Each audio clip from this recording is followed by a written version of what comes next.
نحمده ونصلي ونسلم على رسوله الكريم وعلى آله وأصحابه أجمعين.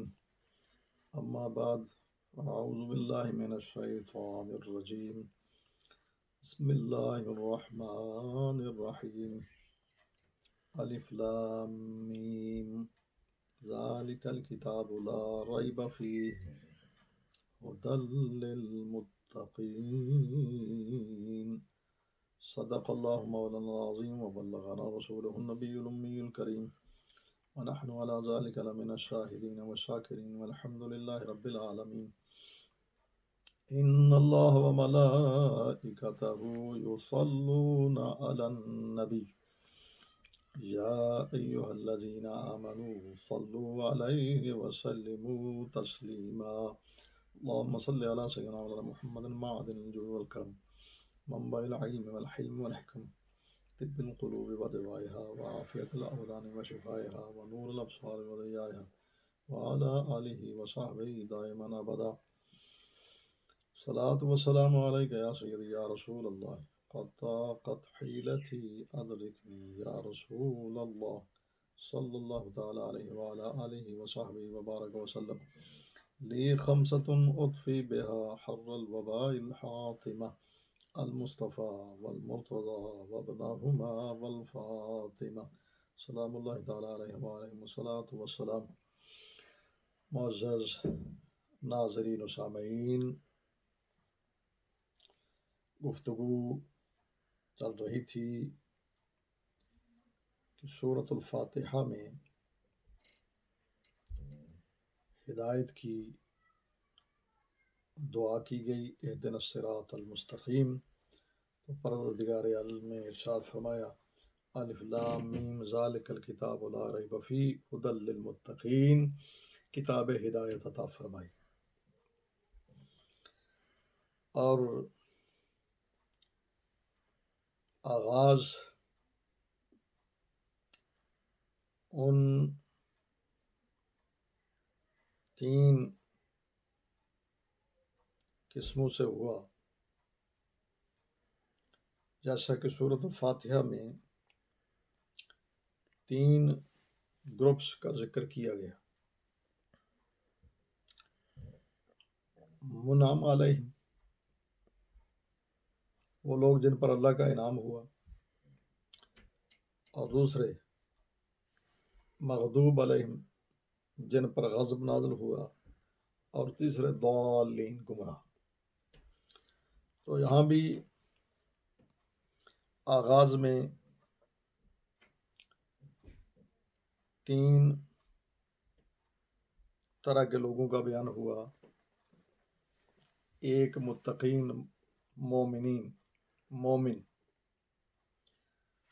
ان کے بارے میں 4 آیتیں نازل ہوئیں، ان کے اوصاف بیان کیے گئے، ان کی 5 صفات بیان ہوئیں. الذین یؤمنون بالغیب، غیب پر ایمان رکھتے ہیں. یقیمون الصلاۃ، نماز قائم کرتے ہیں. ومما رزقناہم ینفقون، اور جو کچھ ہم نے انہیں عطا کیا اس میں سے خرچ کرتے ہیں. والذین یؤمنون بما انزل الیک وما انزل من قبلک، اور اس پر بھی ایمان رکھتے ہیں جو آپ پر نازل ہوا، اور اس پر بھی ایمان رکھتے ہیں جو آپ سے پہلے نازل ہوا. وبالآخرۃ ھم یوقنون، اور قیامت پر یقین رکھتے ہیں. اور انہی کے بارے میں فرمایا یہی اپنے رب کی طرف سے ہدایت پہ ہیں، یہی فلاح پانے والے ہیں. اور پھر درمیان میں دوسرے گروپ کا ذکر ہوا جو کافر ہیں، ان کے بارے میں 2 آیتیں نازل ہوئیں. اور پھر تیسرے گروپ کا ذکر ہوا جو منافق ہیں، ان کے بارے میں 13 آیات نازل ہوئیں. تو مومن، ان کے بارے میں 4 آیتیں، کافر ان کے بارے میں 2 آیتیں، اور منافق ان کے بارے میں 13 آیتیں. اس لیے کہ یہ وہ لوگ ہیں جو دل سے منکر ہوتے ہیں، مگر ان کی زبان مفادات کے گرد گھومتی ہے. اگر اپنا مفاد ہو تو انہیں قبول کرتے دیر نہیں لگتی، اور مفاد پہ زد پڑے چوٹ لگے تو انکار کرتے دیر نہیں لگتی۔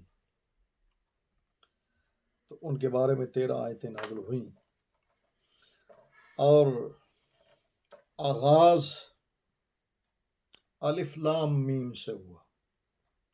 یہ حروف مقطعات ہیں، اور ان کے بارے میں جو معتبر قول ہے تمام مفسرین کا کہ یہ اللہ اس کے رسول کے درمیان راز ہیں۔ پہلی بات تو یہ سمجھ لیجئے کہ ان کا معنی تو ہے،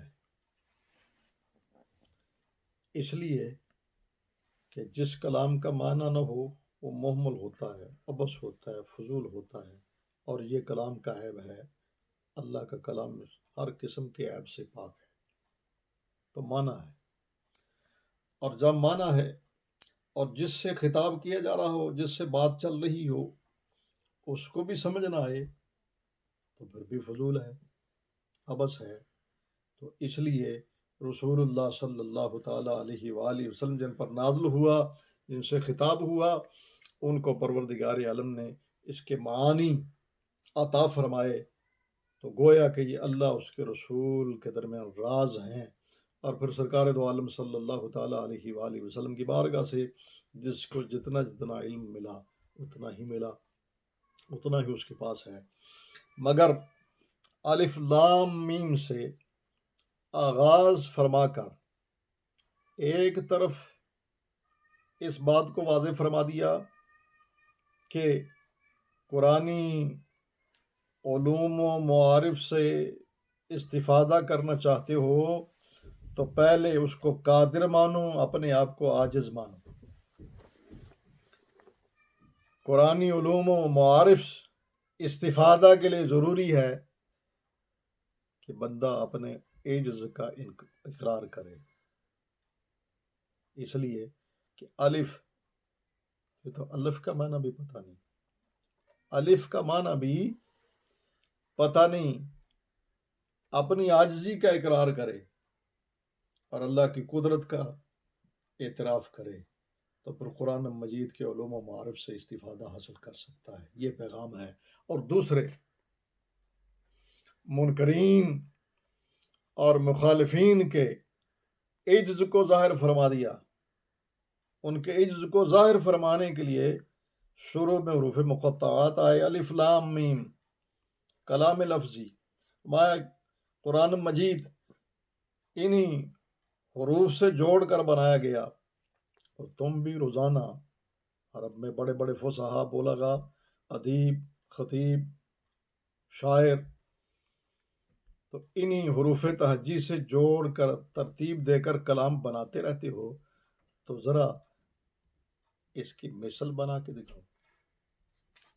چنانچہ فوراً بعد جب مومنین کے اوصاف بیان کیے، متقین کے، پھر کافروں کے بارے میں 2 آیتیں، پھر منافقین کے بارے میں 13 آیتیں نازل ہوئیں، اور پھر یہ مضمون شروع ہو گیا۔ فرمایا ان کنتم فی ریب مما نزلنا علی عبدنا فأتوا بسورۃ من مثلہ وادعوا شہداءکم من دون اللہ ان کنتم صادقین۔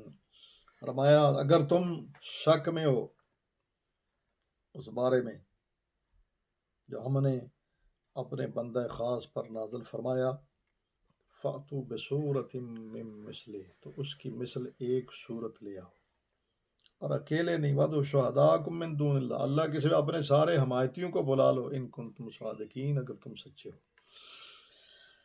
اللہ اکبر کبیرہ۔ تو دیکھیے یہاں آغاز میں قرآن مجید میں دوسرے مقامات پر ارشاد ہوا ہے کہ اس کتاب جیسی کتاب لاؤ، نہ لا سکے تو چیلنج میں تخفیف فرما دی، فرمایا جیسی 10 صورتیں لے آؤ، نہ لا سکے تو اب قیامت تک کے لیے چیلنج دے دیا کہ فاتو بسورۃ من مثلہ، اس کی مثل ایک صورت لے آؤ۔ کس کی مثل؟ یہاں بسورۃ من مثلہ 2 ترکیبیں ہیں، من مثلہ جار مجرور اپنے متعلق مخذوف سے مل کر صورت کی صفت،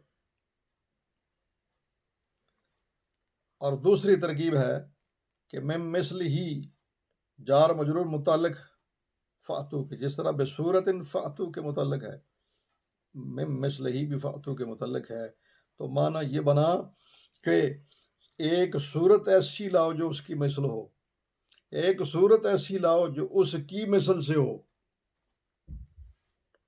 کیا مطلب؟ آسان لفظوں میں گرامر کی بھول بلیوں میں آپ کو ڈالنے کی بجائے مفہوم پیش کر دیتا ہوں، کیونکہ اس بات کو گرامر کے قواعد کو کھولنے کا وقت نہیں۔ معنی یہ بنا کہ جو ہم نے نازل کی یعنی قرآن کی مثل، اس کی مثل ایک صورت لے آؤ، کیونکہ قرآن مجید کی سب سے چھوٹی سورت سورہ کوثر ہے، 3 آیتیں، اس کی مثل لے آؤ، نہ لا سکے۔ اور دوسرا معنی یہ ہے کہ بے صورت نے ایسی صورت لاؤ من مثل ہی، جو ہمارے بندہ خاص کی مثل سے ہو، یعنی صورت ہو لیکن ان کی مثل سے آئے۔ تو پتہ یہ چلا کہ یہاں پروردگار عالم نے بتا دیا کہ نہ قرآن کی مثل ہے اور نہ رسول اللہ کی مثل ہے، قرآن بھی بے مثل و بے مثال ہے، اور صاحب قرآن سرکار کی ذات بھی بے مثل و بے مثال ہے۔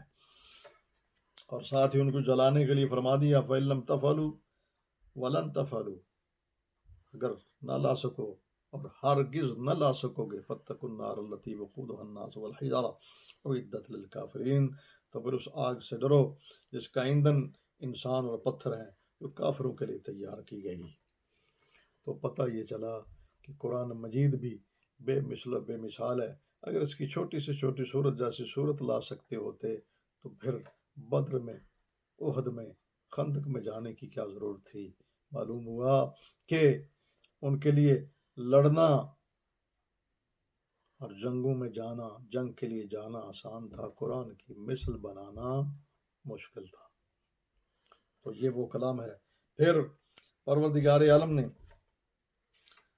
حضرت جناب آدم علیہ نبینا علیہ السلام، آپ کے وفور علم اور آپ کی علمی فوقیت اور برتری کو بیان فرمایا، اور اس علمی فوقیت اور برتری کی بنیاد پر مسجود ملائکہ بنایا۔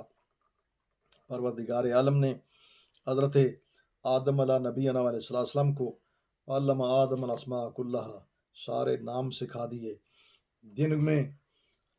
جن حضرت آدم علیہ السلام کو علم آدم الاسماء کلہا نام سکھائے، ان کے علم کا مقابلہ فرشتے نہ کر سکے، اور جنہیں وَعَلَّمَكَ مَا لَمْ تَكُنْ تَعْلَمْ، اے محبوب جو کچھ آپ نہیں جانتے تھے سب سکھا دیا۔ اور الرحمن علم القرآن، محبوب کو قرآن سکھایا رحمان نے۔ تو امام الانبیاء صلی اللہ تعالیٰ علیہ وآلہ وسلم کے علم کا کیا کہنا۔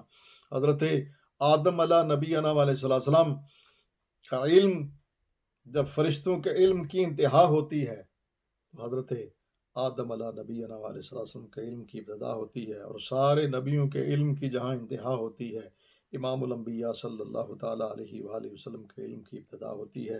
تو حضرت آدم علیہ السلام کا خلیفہ بنایا جانا، آپ کو وفور علم عطا فرمانا، اور آپ کو مسجود ملائکہ بنانے کا بیان قرآن مجید میں ہوا۔ اس کے بعد بنی اسرائیل کا ذکر شروع ہوتا ہے۔ حضرت یعقوب علیہ نبینا علیہ السلام لقب ہے اسرائیل، اس کا معنی تھا عبداللہ، اللہ کا بندہ، اور بنی میں نے بیٹے، نسل، اولاد۔ تو بنی اسرائیل حضرت یعقوب علیہ نبینا علیہ السلام کی اولاد۔ پروردگار عالم نے انہیں بڑی نعمتوں سے نوازا، دنیاوی نعمتیں بھی عطا فرمائیں، اخروی نعمتیں بھی عطا فرمائیں، ظاہری باطنی نعمتوں سے نوازا، اور انہیں مذہبی اور سیاسی قیادت بھی عطا فرمائی۔ اپنے دور میں سیاسی اور مذہبی قیادت بھی عطا فرمائی، اور بڑی نعمتوں سے نوازا، مگر انہوں نے ان نعمتوں کی قدر نہ کی، تو پھر ان پر ذلت و رسوائی ان کا مقدر بنی۔ ضربت علیہم الذلۃ والمسکنہ، ذلت و مسکنت ان پہ ڈال دی گئی، اور ان سے وہ منصب چھین لیا گیا، جس کا ذکر چل رہا ہے۔ انشاءاللہ اس پہ مزید گفتگو ہوگی بے توفیق ہی تعالی۔ پروردگار عالم قرآنی تعلیمات ہدایت پر عمل کرنے کی توفیق عطا فرمائے۔ یہ جب ان کا بیان ہوگا تو ان پر فرد جرم عائد کی جائے گی، ان کے کرتوت بیان ہوں گے، ان کی نافرمانی کو تذکرے ہوں گے، تو اس میں بھی سبق ہے، یہ کتاب ہدایت ہے کہ اے امت مسلمہ، اے رسول اللہ صلی اللہ تعالی علیہ وسلم کے غلاموں، تم ان کی روش کو مت اپنانا، اس انداز زندگی کو اختیار نہ کرنا، ان کے پیچھے نہ چلنا، بلکہ تم اللہ اس کے رسول کے احکامات کی فرم برداری کرنا، نعمتوں کا شکر ادا کرنا، اور اللہ کا وعدہ ہے نعمتوں کا شکر ادا کرو گے، لئن شکرتم لازیدنکم، اگر تم شکر ادا کرو گے تو پروردگار عالم نعمتوں میں مزید اضافہ فرما دے گا، زیادتی فرما دے گا۔ اللہ تعالیٰ ہمیں توفیق خیر نصیب فرمائے، آمین۔ وآخر دعوانا ان الحمدللہ رب العالمین، الصلاۃ والسلام علیک یا سیدی یا رسول اللہ وعلی آلک و اصحابک یا سیدی یا حبیب اللہ۔